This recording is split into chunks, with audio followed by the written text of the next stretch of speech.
दोस्तों, black clover 2 साल बाद वापस आ रहा है। नहीं, एनिमे का नया सीजन लेके नहीं, बल्कि ब्लैक क्लोवर की पहली मूवी को लेकर, जो कि है sword of the wizard king, जो कि रिलीज हो रही है 16 जून को नेटफ्लिक्स पे, जिसमें हम देखने वाले हैं क्लोवर किंगडम के पहले की कुछ ऐसे विज़र्ड किंग्स जो कि दोबारा जिंदा हो गए हैं। आपको ये लगे कि इस मूवी को देखने का क्या ही फायदा जब इसका ब्लैक क्लोवर की स्टोरी से कुछ लेना देना ही नहीं है, तो मैं आपको बता दूं, ये मूवी कैनन है। कैनन मतलब यूकी तवाता, ब्लैक क्लोवर के जो ऑथर हैं, उन्होंने कहा है कि वो पहले इस स्टोरी को मैंगा में इंक्लूड करने वाले थे, पर टाइम ना होने की वजह से वो ऐसा नहीं कर पाए। पर अब ब्लैक क्लोवर फैंस के लिए एक नई खुशखबरी आई है। तबाता ने अब डिसाइड किया है कि वो एक वॉल्यूम और रिलीज करेंगे 23.5, जिसके अंदर इस मूवी में जो कुछ भी हुआ है उसे वो मैंगा में अडेप्ट करेंगे। आपको याद होगा, वॉल्यूम 23 एंड हुई थी चैप्टर 228 पे, एल्फ आर्क के खत्म होने पे, और वॉल्यूम 24 शुरू हुई थी स्पेड किंगडम आर्क से। इन दोनों ही वॉल्यूम के बीच में एक 6 महीने का टाइम स्किप था। जी हाँ, ये जो मूवी है ये उन्हीं 6 महीने के अंदर जो भी आस्था के साथ हुआ है उन सब पे रोशनी डालेगी। अगर मैं आपको बेसिक प्लॉट समझाऊं मूवी का, तो वो कुछ ऐसा होगा। आस्था ट्रेन कर रहा है विज़र्ड किंग बनने के लिए, और तब प्रीवियस विज़र्ड किंग कॉनरैड लेटो, जिसे इविल समझ के सील कर दिया गया था, वो वापस आ जाता है और अपने साथ ले आता है 3 और विज़र्ड किंग्स को, जो कि रिवाइव हो जाते हैं इंपीरियल स्वॉर्ड की मदद से, और इनका एक ही गोल होता है, क्लोवर किंगडम को डिस्ट्रॉय करना। तो इस मूवी को आप बिल्कुल भी मिस मत कीजिएगा। पर मूवी देखने से पहले आपको इन चारों विज़र्ड किंग्स के बारे में, जो इस मूवी में दिखाए जाने वाले हैं, उनके बारे में एक बेसिक अंडरस्टैंडिंग होना बहुत जरूरी है, क्योंकि आपको ऐसा ना लगे जब आप मूवी देखने बैठे कि मैं कोई और ही एनिमे देख रहा हूँ। इसलिए आज मैं आपको बताने वाला हूँ इन चारों विज़र्ड किंग्स के बारे में। वो कौन है, वो कौन सा मैजिक यूज करते हैं, और वो कितने पावरफुल थे अपने टाइम में।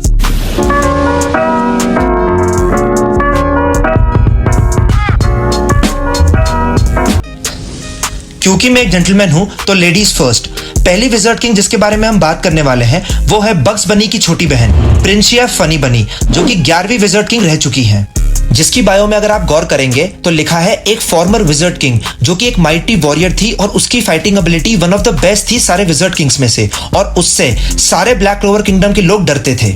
आपको लग रहा होगा इसमें क्या ही बड़ी बात है, पर जूलियस जो कि 28 विज़र्ड किंग है, इसका मतलब ये कि 28 विज़र्ड किंग्स में से भी प्रिंसिया फनी बनी की जो फाइटिंग एबिलिटी है वो वन ऑफ द बेस्ट थी। प्रिंसिया यूज करती है चेस मेटल मैजिक।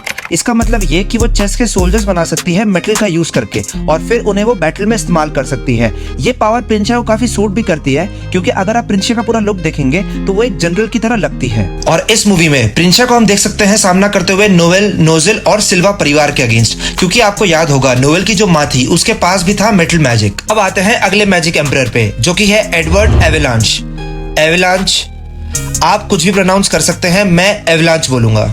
जिसकी बायो में अगर आप गौर करेंगे तो लिखा है एक फॉर्मर विज़र्ड किंग, जो कि प्रीस्ट था एक चर्च का, और ब्लैक क्लोवर किंगडम के सारे ही लोग उनकी बहुत ज्यादा इज्जत करते थे।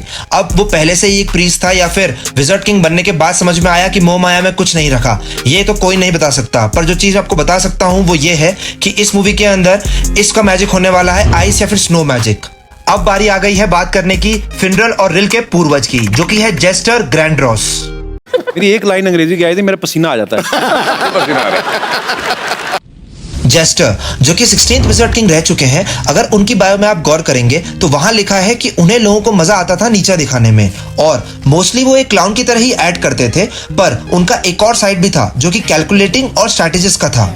इससे हम ये तो कह सकते हैं कि ये किसी से भी लड़े इस मूवी के अंदर, पर वो फाइट बहुत ही एपिक होने वाली है। जेस्टर यूज करता है बैरियर मैजिक, जो कि बहुत हद तक सेम है सेके के ब्रॉन्ज क्रिएशन मैजिक की तरह। मतलब वो एक बैरियर बनाता है जिसमें वो डिफेंड भी कर सकता है और साथ ही साथ अटैक भी। और शायद ये भी हो सकता है कि जेस्टर का डिसेंडेंट हो सेके। और कितना भी इज्जत कराओगे बाप को बेटा। अब बारी आ गई है इस मूवी के मेन विज़र्ड किंग की, last but not the least, Jared Leto का भाई, जो कि है Conrad लेटो, 27th magic emperor. Conrad जो कि सील था जूलियस के टाइम मैजिक के अंदर, उसके आगे ही गड़ी थी ये इंपीरियल सोर्ड।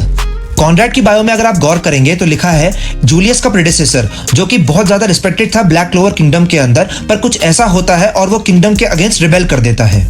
कॉनरैड अनसील हुआ, उसके पीछे मेरी जो थ्योरी है वो ये है कि जूलियस जब लिड से लड़ाई कर रहा था और वो जब मर जाता है और एक बच्चा बन जाता है, जो सील वो कॉनरैड पे थी वो वीक हो जाती है और टूट जाती है। कॉनरैड यूज करता है सबसे यूनिक मैजिक, जो कि है की क्रिएशन मैजिक। जी हाँ, आपने बिल्कुल सही सुना, कॉनरैड एक चाबी बनाने वाला है। पर दोस्तों, Don't underestimate the power of a common man. Conrad के की क्रिएशन मैजिक में हम देखने वाले हैं कि अगर वो सामने वाले के मैजिक की की बना लेता है तो वो उसके मैजिक को स्टील कर सकता है और उसे कॉपी कर सकता है। इसलिए आप ट्रेलर्स में अगर गौर से देखेंगे तो बहुत सारी कीज एकदम से अपीयर हो जाती हैं और कॉनरैड के पीछे बहुत सारे ग्रिमवॉर्ड्स भी आ जाते हैं। आप ये चीज सोचिए कि जितने भी ज्यादा स्ट्रॉन्गेस्ट मैजिक नाइट्स हैं उन सबकी पावर को कॉनरैड कॉपी कर सकता है। और हाँ, ये सीरियसली बहुत ज्यादा डोप पावर है और ये देखना बहुत ज्यादा इंटरेस्टिंग होगा कि कॉनरैड का कॉपी मैजिक कैसे काउंटर करेगा आस्टा का एंटी मैजिक।